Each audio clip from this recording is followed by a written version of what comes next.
This is the story of a school where an entire class suddenly vanished.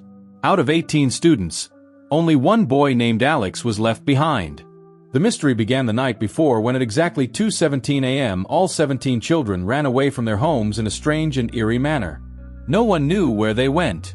The only clue came from CCTV footage which showed the exact time they fled. The police questioned Alex, but he didn't know anything.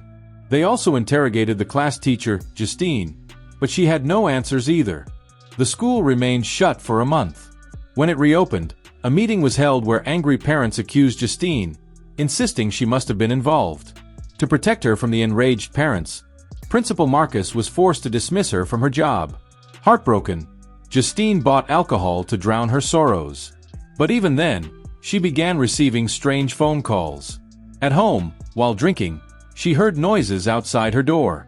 When she checked, no one was there. Instead, she found the word, which scrolled across her car. The next day, she begged Marcus to let her resume her job. But Marcus refused, saying the parents were still furious.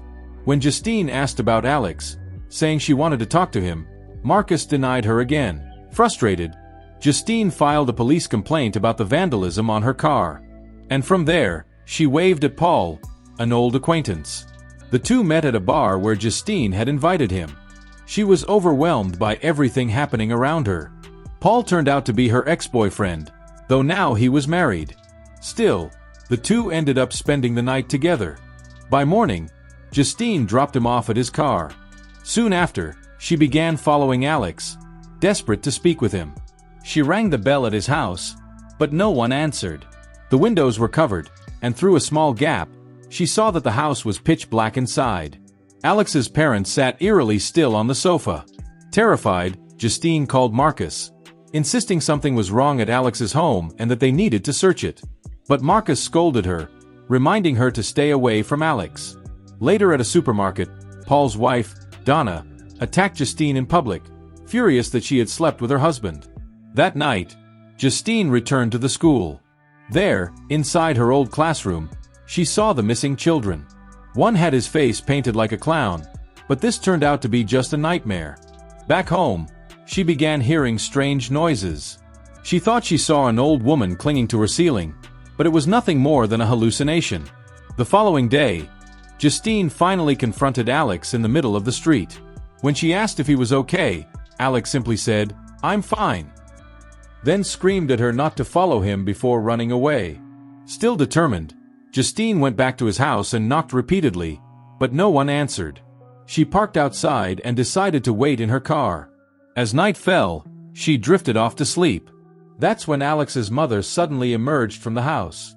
She walked in a strange, unsettling way toward Justine and cut off a small lock of her hair. The scene then shifted to Archer, the father of one of the missing children, Matthew. Archer was devastated by his son's disappearance. He kept watching the CCTV footage of the night Matthew ran away. He demanded answers from the police chief, asking why they hadn't interrogated Justine properly. The chief replied that all the children had left willingly. No one had forced them. It was Archer who had raised suspicions about Justine during the parent meeting. He was also the one who had written "witch" on her car. One night, Archer had a disturbing dream. In it, his son Matthew returned home. But in an instant, Matthew's body turned into that same terrifying old woman. Archer woke up horrified. The next day, he traced the direction his son had run on a map, drawing a line. Then he visited another missing child's home, asking the mother if he could view her CCTV footage. She refused, so Archer waited for the child's father to return and asked him instead. This time, he got access. Archer carefully noted the direction the child had taken, then drew another line on the map. Where the two lines intersected, he was convinced was where all the children had gone. On his way there, he spotted Justine at a gas station. He approached her, ready to confront her. Justine, knowing what he wanted, said she understood why he was there. But before they could speak further, Marcus came running toward them. Suddenly, Marcus attacked Justine. Archer tried to protect her, but Marcus, covered in blood, grabbed Archer by the throat. Now, the story shifted to Paul's point of view. Paul's wife, Donna, was leaving for a trip. She told him she'd be back soon and asked him to let her father know about their upcoming family dinner. Donna's father was none other than Paul's police chief. After passing along her message, Paul left for work. That's when Justine contacted him. While roaming through the city, Paul noticed an addict named James trying to break into a place. Paul followed him in his car, and after a short chase, he caught him. While searching James, a needle jabbed into Paul's hand from his pocket.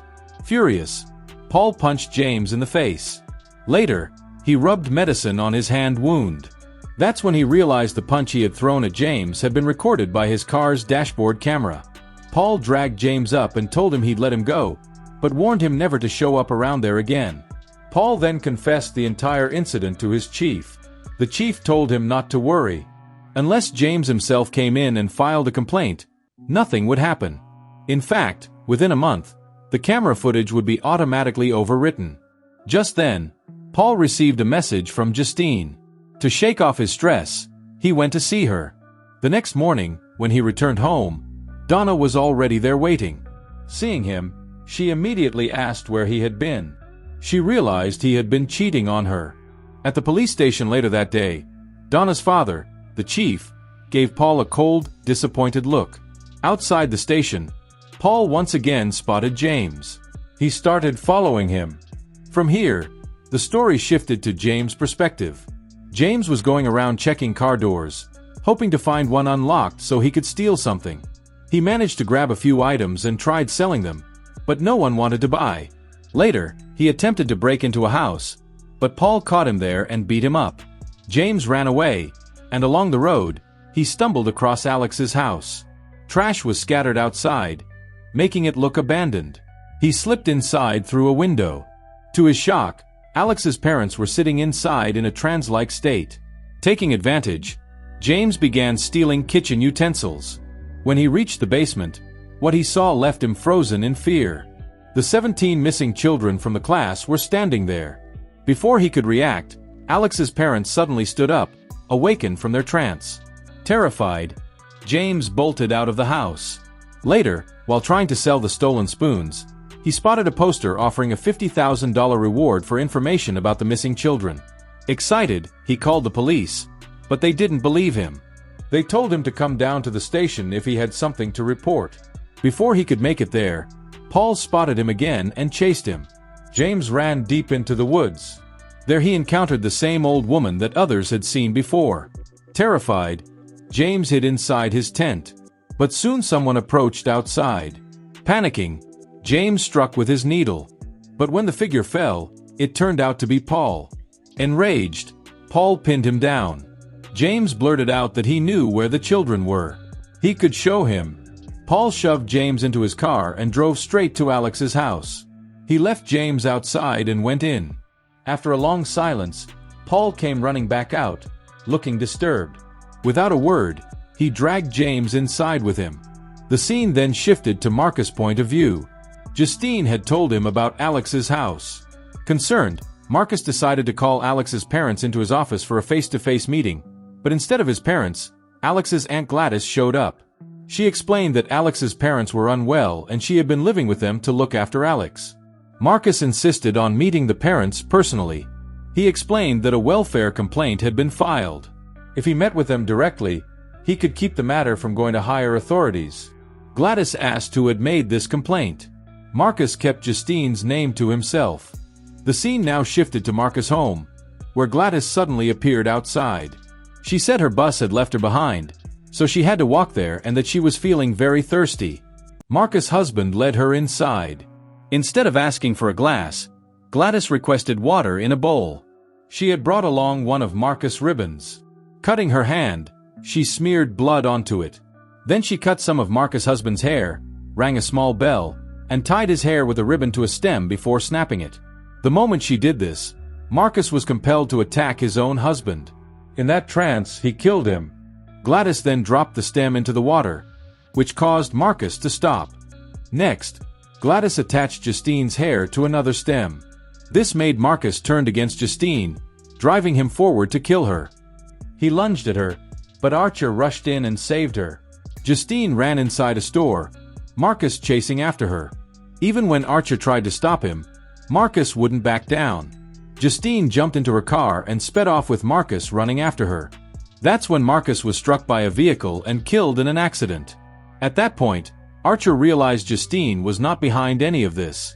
They spoke and Justine said that the last time she had seen Marcus, he was completely fine. Archer explained that the way Marcus had been running reminded him of something. The missing children had fled in exactly the same manner. He then showed Justine the intersecting lines he had drawn on his map. Justine looked at the location and said that Alex's house was right in that area. Now the story shifted to Alex's point of view. His story began back when everything was still normal. One day, Alex's father came to pick him up from school. He told Alex that his mother's aunt, Gladys, would be staying with him for a while. Gladys was very sick and frail, and she carried a strange plant with her. She looked extremely old. But the next day, Alex's father didn't come to pick him up. Alex had to walk home on his own. When he arrived, he saw his parents sitting at the dining table, frozen in a trance. Shockingly, Gladys now appeared younger than before. Alex tried to wake his father by splashing water on him, but it didn't work. The next morning, nothing had changed. His parents were still sitting in the same state. Gladys warned Alex never to tell anyone about her presence. Then, right in front of him, she performed a ritual on his parents. Suddenly, they began hurting themselves. Alex tried to stop them, but Gladys halted the ritual and told him, "Now you understand, don't you? If you don't obey me, this is what will happen." Terrified, Alex stayed quiet and went to school. That evening, he returned home and under Gladys's orders, fed his parents with his own hands. The following day, after school, Alex even bought food to bring home for them. But then one day, Gladys grew weak again. She had been draining the life force from Alex's parents. But it was no longer enough. She told Alex that the next day, he must steal something that belonged to every single child in his class and bring it to her. With those belongings, she said, she would be restored. And after that, she promised she would finally leave their home to save his parents.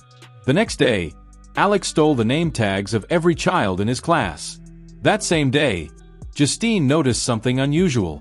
She asked him, "Alex, you seemed very quiet these past few days. Did something happen?" Alex shook his head and replied, "No." Justine gently told him, "If anything is wrong, you can always tell me." But Alex simply walked away. That night, Gladys used the items Alex had stolen to perform her ritual. Because of that ritual, all the children were drawn out of their homes in the middle of the night and forced to rush into her house. The police launched an investigation, but Alex, terrified of Gladys, didn't reveal anything. Before the police arrived at their home each day, Gladys would secretly send the children into the woods, ensuring nothing suspicious could be found inside when officers came to check. Meanwhile, Alex was made to feed his parents as well as all the children with his own hands. One day, he even saw Paul standing in a trance-like state inside the house with James right behind him. Gladys then ordered Alex to pack his things, saying, "We're leaving tomorrow." That night, Alex saw Justine and Archer outside his home. They noticed a police car parked there. Thinking officers were inside, Paul suddenly stepped out of the house and signaled Justine with his hand to come closer. Both Archer and Justine went in.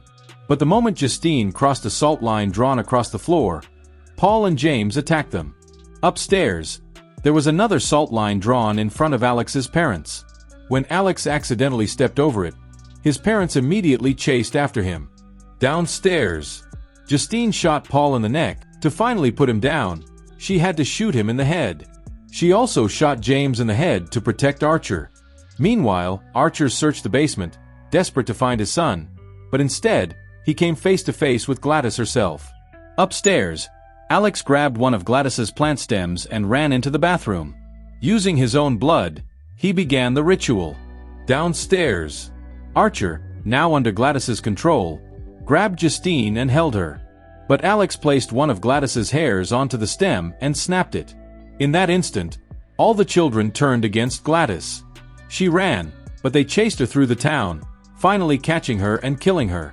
With her death, James was freed from her control. However, James had only been possessed briefly, so he returned to normal.